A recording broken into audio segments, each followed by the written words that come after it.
Hello everyone, welcome back to my channel. तो हमारा आज का टॉपिक रहेगा आनुवंशिकता।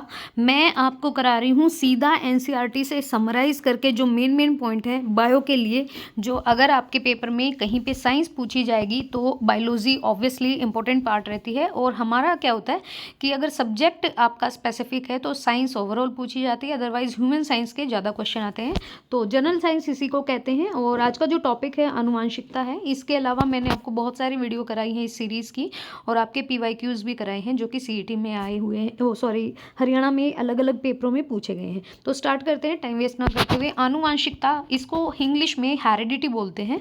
इसकी अगर परिभाषा की बात करें तो ऐसी प्रक्रिया जिसमें आनुवंशिक लक्षण मतलब सजीव का एक पीढ़ी से दूसरी पीढ़ी में जो लक्षण आते हैं उसी से प्रसारित होते हैं। मैं आपको ना बिल्कुल जनरल भाषा में समझाती हूँ। हेरिडिटी क्या होता है कि अगर भाई माँ बाप दोनों के जीन आपस में मिलकर अगर एक मतलब एक बेबी बॉर्न होता है तो उसमें दोनों का ही लक्षण होते हैं, और हो सकता है उस इंसान के भी हो जो उस टाइम घर पे ना हो लेकिन पहले रहा हो, जैसे भाई दादा दादी हो गए, तो उन लोगों के भी क्या होते हैं, हेरिडिटी के कुछ लक्षण होते हैं जो कि हमारे जो न्यू बॉर्न बेबी होता है उसमें विद्यमान होते हैं। आनुवंशिकता का अगर पिता पूछे तो ये आपका साइकोलॉजी में भी इसका मेन पार्ट रहा है, और ये साइंस में भी पढ़ा जाता है। ये ऑस्ट्रिया से थे, ग्रेगर जॉन मेंडल। इन्होंने ना मटर का जो दाना होता है उसी पर ये एक्सपेरिमेंट करके ये साबित किया था। तो बेसिकली इनको फादर ऑफ हेरिडिटी बोला जाता है। आनुवंशिकता का जो नियम दिया था तो इनको फादर ऑफ हेरिडिटी कहा जाता है। लॉ ऑफ डोमिनेंस क्या होता है? लॉ ऑफ डोमिनेंस का मतलब क्या होता है? देखो, दो लोग हैं, एक लोग बहुत ही शॉर्ट टेम्पर है और एक में बहुत पेशेंस है। तो जिसमें पेशेंस है वो काफ़ी देर तक क्या होगा, उस पर सोच विचार करेगा, एनालिसिस करेगा उन चीज़ों पर, तब बोलेगा। लेकिन शॉर्ट टेम्पर्ड लोगों में क्या होता है कि वो तुरंत आपको जवाब देंगे, चाहे वो प्लस पॉइंट में हो या नेगेटिव में हो। तो this is the law of dominance, मतलब एक का हावी हो जाना। इसमें क्या किया था, एक तो लॉ ऑफ इंडिपेंडेंट असॉर्टमेंट था और एक था लॉ ऑफ सिग्रेशन। तो लॉ ऑफ सिग्रेशन को एक अदर नेम से भी जाना जाता है युग्मकों की शुद्धता का नियम। ये आपको कंप्लीट पता चलेगा, धीरे धीरे पढ़ते जाइए। आनुवंशिकता की जो मूलभूत इकाई होती है वो क्या होती है? देखो, जीन का अनुक्रम होता है, फिर उससे जीनोम बनता है, फिर अनुक्रम आधार में प्रवर्तन होता है, और फिर उससे उत्परिवर्तन या म्यूटेशन होता है। तो ध्यान रखिएगा, आनुवंशिक लक्षण धारण करने वाली जो क्रोमोसोम पर स्थित डीएनए से बनी छोटी छोटी संरचनाएं होती हैं, और जीनोम के सभी गुणसूत्रों का संरचनात्मक और प्रक्रियात्मक संगठन ये जीनोम चित्रण कहलाता है। इसका नाम मतलब किसने दिया था, इनका नामकरण दाता कौन था? ये थे विलियम जोहानसेन। विलियम जोहानसेन 1909 में इन्होंने जीन के बारे में बताया, मतलब नामकरण दिया विलियम जोहानसेन ने। नेक्स्ट अगर यहाँ पे बात करें क्रोमोसोम के बारे में, तो ये आनुवंशिक लक्षणों को प्रसारित करते हैं, मतलब फैलाव इसका एक्सप्लोरेशन करते हैं। प्रजातियों में क्रोमोसोम की संख्या निश्चित और स्थिर होगी, ये आपका किसने बताया? ये हमारे जो खोजकर्ता थे आनुवंशिक लक्षणों के, इन्होंने कहा कॉर्ल विलहेल्म और वॉन नागिली ने 1842 में ये बताया।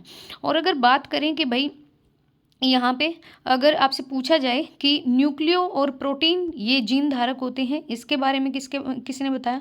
देखिए, मैं आपको बताती हूँ कि अगर क्रोमोसोम की संख्या निश्चित और स्थिर रहेगी, ये तो कहा था वोल्टेयर ने 1888 में। ठीक है, क्रोमोसोम मतलब जो हमारे क्या कहते हैं, अरे जो हमारे गुणसूत्र होते हैं उसी को क्रोमोसोम बोला जाता है। तो ध्यान रखिएगा, कोर्ल विलहेल्म और वॉन नॉगिल ने 1842 में न्यूक्लियो और प्रोटीन की क्या की थी, खोज की थी।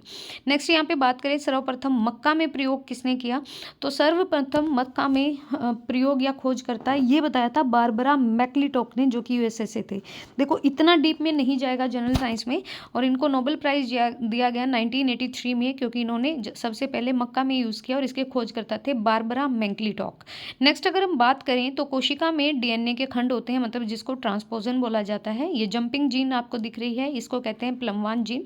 ऐसे आनुवंशिक तत्व जो एक गुणसूत्र से दूसरे स्थान में जाने में समर्थ होते हैं, मतलब चले जाते हैं, इसी को जंपिंग जीन या प्लवमान जीन भी कह सकते हैं, ट्रांसपोजोन। ये आपका ट्रांसक्रिप्शन है और रिवर्स ट्रांसक्रिप्शन है। तो यहाँ पे आप देख सकते हैं कि एक आपका ट्रांसक्रिप्शन है, एक आपका रिवर्स है। नेक्स्ट अगर हम यहाँ पे बात करें तो ये वाली चीज़ें देखिए, डीऑक्सीराइबोज शर्करा। डीऑक्सीराइबोज शर्करा के बारे में किसने बताया? ये बताया भाई स्विस जो हमारे केमिस्ट्री के साइंटिस्ट रहे, रसायन शास्त्री फ्रेडरिक मिशर ने 1869 में, महात्मा गांधी के जन्मदिन से याद रखना, फ्रेडरिक मिशर ने ये बताया डीऑक्सीराइबोज शर्करा के बारे में। अगर फॉस्फेट की बात करें तो इसके अंदर ये हमारा कोयल शेप में होता है, कुंडलीकार विन्यास की है संरचना है। इसकी खोज की थी जेम्स वॉटसन ने, फ्रांसिस क्रिक ने और MHL विलिकिंस और फ्रैंकलिन ने। तो 4 लोगों के नाम हैं, वॉटसन हो गया, फ्रांसिस क्रिक हो गया, फिर आपका MHF विलिकिंस हो गया और फ्रैंकलिन 1953 में। और यहाँ पे आप देख सकते हैं नीचे की तरफ लिखा है न्यूक्लिक अम्ल होता है। ये प्रयोगशाला में सर्वप्रथम संश्लेषण के द्वारा ये किसने बताया आपका? ये बताया हरगोविंद खुराना ने। हरगोविंद खुराना हमारे भारत से बिलोंग करते थे, इनको नोबेल प्राइज़ भी मिला था इस क्षेत्र में। और नाइट्रोजनी बेस की अगर बात करें तो DNA में 4 चीज़ें होती हैं, 4 जो एलिमेंट्स हैं। तो एडेनिन होता है, ग्वानिन होता है, थाइमिन होता है और साइटोसिन होता है। तो ध्यान रखिए, एडी गई, थाई और आपका साइटो, मतलब थाई देखने के लिए, साइटो का मतलब तो देखना ही होता है साइट। DNA और RNA में क्या एक डिफरेंस है जो अलग करता है? देखो, DNA में क्या होता है, डीऑक्सीराइबोज शर्करा, और RNA में राइबोज शर्करा होती है। बेस क्या होगा यहाँ पे? तो ये 4 एलिमेंट्स होंगे, एडेनिन हो गया, ग्वानिन हो गया, थाइमिन और साइटोसिन हो गया। और यहाँ पर क्या होगा, सेम रहेंगे ये तीनों चीज़ें, एडेनिन हो गया, ग्वानिन हो गया, साइटोसिन हो गया, लेकिन थाइमिन की जगह यहाँ पर RNA में आपका यूरेसिल आ जाएगा। DNA में क्या अवस्थिति होती है? तो DNA की अवस्थिति की बात करें तो केंद्रक और कुछ मात्रा में माइटोकॉन्ड्रिया व हरित लवक में होता है। लेकिन अगर हम RNA की बात करें तो न्यूक्लियस में और आपका जो कोशिका द्रव्य होता है, इसमें क्या होगा आपका, दोनों में होता है, ये RNA में। आपसे सिर्फ यहाँ से ये पूछ सकता है क्वेश्चन कि एक तो भाई जो DNA होता है वो किस में उपस्थित है? कुछ मात्रा में माइटोकॉन्ड्रिया में, लवक में और केंद्रक में।